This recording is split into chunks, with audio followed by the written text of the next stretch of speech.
अस्सलामुअलैकुम friends, welcome back to my channel. Eid की खुशियों का मौका आ गया है। अगर आप अपने नाम के साथ खूबसूरत ईद मुबारक डीपी तलाश कर रही हैं तो ये वीडियो आपके लिए है।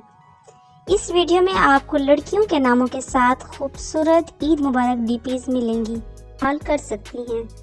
आइए देखते हैं कुछ खूबसूरत नामों के साथ ईद मुबारक डीपीज। अगर आपका नाम भी इस वीडियो में मौजूद है तो फ़ौरन अपनी डीपी सेव करें और ईद के मौके पर लगाएं। अगर आप चाहते हैं कि अगली वीडियो में आपके नाम की डीपी भी शामिल हो तो कमेंट में अपना नाम ज़रूर लिखें। सबको दिल की गहराइयों से ईद मुबारक।